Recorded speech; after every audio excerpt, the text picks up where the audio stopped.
talking about adding to the robust number of number one rankings we have in the state of Texas. I'm the first governor to ever articulate that the time has come for Texas to rank number one in educating our children. And I've taken action to put Texas on that pathway.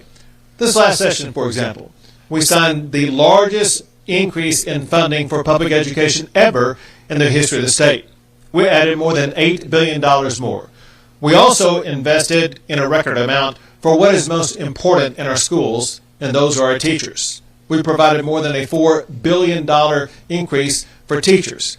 Now, funding per student is at an all-time high. Another thing that we invested in to make sure we have the best teachers in our classrooms is I signed a law creating and have now expanded the Teacher Incentive Allotment Program. This is extra funding for the very best teachers that we have. These are teachers who will ensure that there is documented progress among the students they are teaching. In this Teacher Incentive Allotment Program, there are now 65,000 teachers across the state participating in more than 800 school districts. And the teachers in this program are on the pathway to earning an income of more than $100,000. Already, there are thousands of teachers in the state of Texas that do earn more than $100,000. What that does is help us to attract and to retain the very best teachers who will do the best job of educating our students.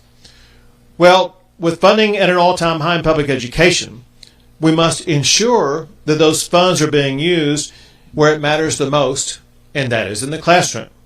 Importantly, taxpayers deserve to know that those dollars are going to students and to teachers. And it's not always that case. Recently, problems have arisen in the Austin Independent School District, as well as in the El Paso Independent School District, that show how financial problems can spiral out of control. If you look at the decade from 2015 to 2025, in the Austin ISD, enrollment declined, it went down by 14%. But during that same time, administrative spending per student increased 75%. In the same time period, from 2015 to 2025, the El Paso ISD enrollment declined by about 20%. But at that same time, administrative spending per student increased 100%. And know this, the funding that they're getting is based on average daily attendance of students.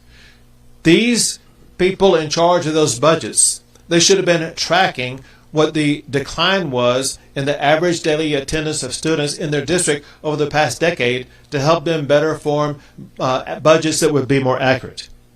Recent internal audits identified tens of millions of dollars in financial inefficiencies tied to underestimated expenses, unrealistic budget assumptions, and poor financial oversight. Listen, El Paso and Austin, those school districts are in contrast to what we see in other school districts across the state. Let me give you two examples. One is the Red Oak Independent School District. Red Oak had a 20% increase in enrollment. Even though they had an increase of 20%, their administrative costs went up only 7%. In Dickinson ISD, enrollment went up 20%, and their admin costs went up the same amount, not more than that. So we have more responsible budgeting and tracking in other regions of the state of Texas. Other schools across the state have also been called out for doing things like funding water parks, excessive severance packages, among many other things. Simply put, too many tax dollars for schools are funding things that do not improve student outcomes. The legislation I'm proposing today will ensure that school districts will spend at least 70% of their funds in the classroom, not on administrative expense, staff, or bureaucracy. It will require the lowest performing school districts to undergo comprehensive audits by the state comptroller. In addition to that, I want you to know that the state must also do its part. We must repeal and reduce unnecessary administrative requirements. There are laws, rules, and reporting requirements and other mandates that impose unnecessary costs, consume staff time, all without improving student outcomes. Those must be eliminated. My mission is simple. Eliminate inefficiency, waste, fraud, abuse in public schools, and improve student outcomes, and keep teachers in our classrooms. Through that process, we will deliver the best education in the United States. I'll take a few questions. Governor Abbott, district leaders have said that school funding has not kept up with inflation and new mandates that were approved by lawmakers. Some of these mandates include new safety and security requirements and requiring seatbelts in school buses.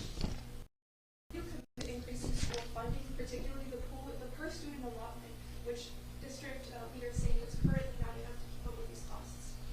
So let's talk about, you brought up two things. One is having to deal with the cost of state mandates.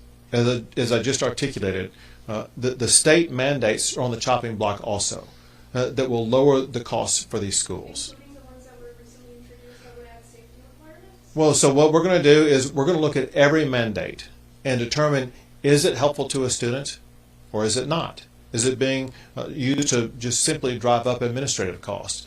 It doesn't sound like a seatbelt is driving up administrative costs, but what we need to do is take a look at all the costs. Now, I want to go back to your first question because you talked about an increase in inflation. And so what's your time frame of reference for that increase of inflation? That's roughly the last 10 or 15 years. So I don't know where schools were in the last 10 or 15 years. I do know this point. The last time that Texas as a state ranked in the top 10 nationally in educating kids, you're exactly right, in 1996 when George Bush was governor. If you look at the per student allotment when Texas was last in the top 10 and adjust that for inflation, the amount spent per student would be less than what we're spending right now. We got more in 1996 with fewer dollars. Everyone says, oh, we need to spend more money. Remember, we're spending more per student today than ever before in the history of our state. More than what we spent per student the last time that Texas was in the top 10 nationally. What we got to do is focus on that spending, make sure it's going to benefit our students, their education, and their teachers, not on administrative bloat, which is what I'm focused on cutting today. Governor, in terms of administrative bloat, are you proposing a cap on administrative spending or staffing, or districts determining where cuts are made? Improving students, and then the administrators can figure out how they will allocate the rest of the money. I understand you mentioned that the state spending more in student allotments today than it has in previous years. Why focus on cutting administrative spending rather than increasing the state's share of funding? Because I know El Paso ISD as well as Isla ISD here in El Paso County, EPISD faced a $56 million budget deficit, and it resulted in a 326 cuts at central office. With decisions like that, why not consider adding more to the fund? First, as has been identified by internal audits, the reason why they had to cut all that spending is because they were irresponsible with their budget that led to the necessity of making those cuts. All of us must be responsible for using tax dollars effectively.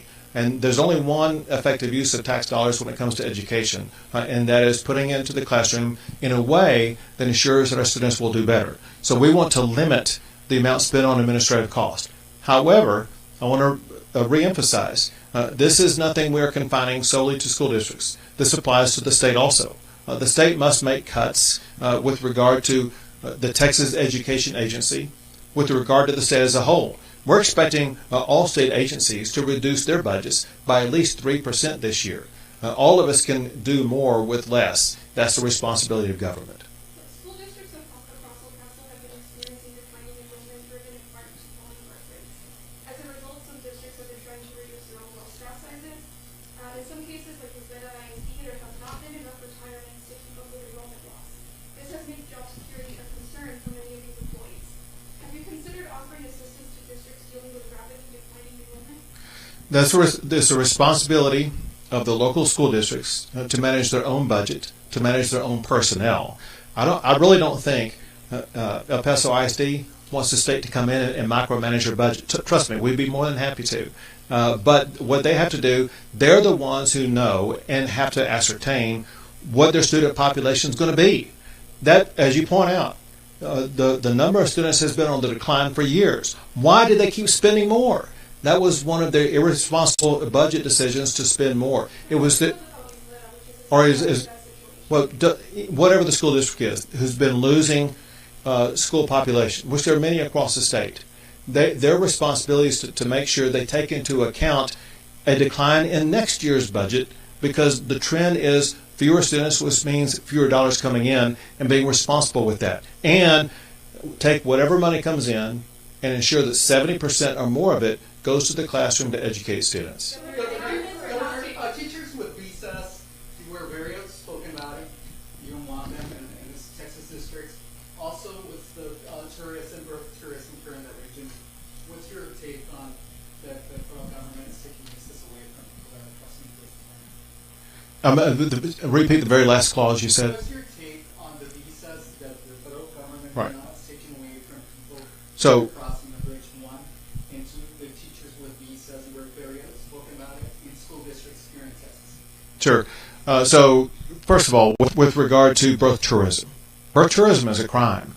Should not be allowed. And we've cracked down on it with regard to any healthcare provider that would be assisting that in any way, and we will shut them down if they're involved in birth tourism whatsoever. There's been advertisement in Mexico and billboards saying, "Have your baby in Texas." That's illegal. It's wrong. There have been Chinese operations in Fort Bend County, Texas, where they advertise in China about "come have your baby in Texas." That is illegal. It's wrong, and we're going to shut down any operation like that. What I've said about visas, which you may be talking about, which I talked about yesterday, and that is no H-1B visa employees in our public schools. We have plenty of Texans who could fill the jobs in our public schools without providing visas to people coming here. But I also clarify this point. The state of Texas, we're not in charge of providing H-1B visas. That's only the federal government.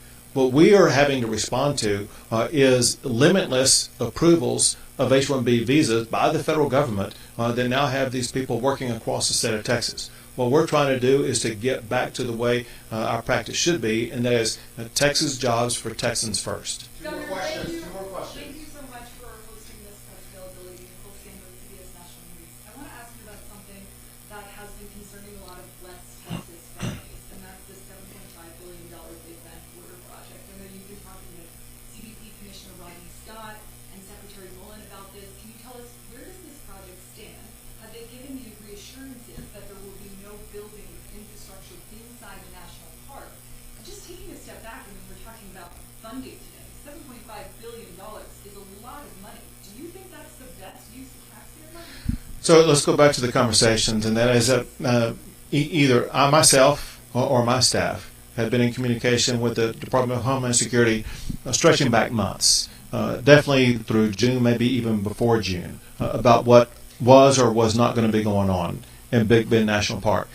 I talked to staff at Homeland Security and then multiple times with the Secretary himself, beginning in early July all the way to this past weekend.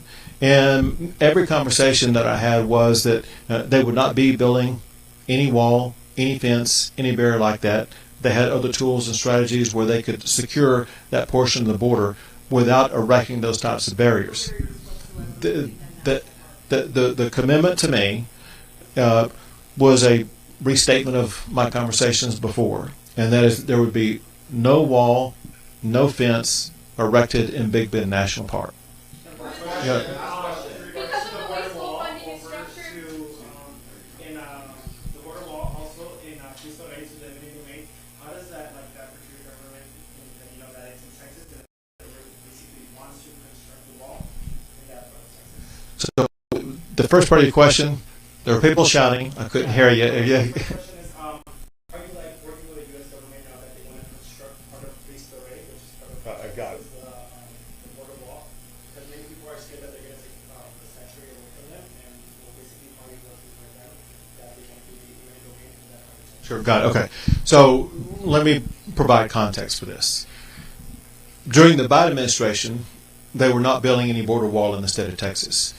Texas assumed the responsibility ourselves to build our own border wall, the only state to ever do so.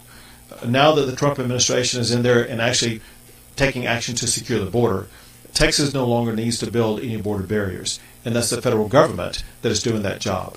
And we have no involvement with the federal government in when, where, or how they're building a border wall, with the exception of the discussion that I had concerning Big Bend National Park.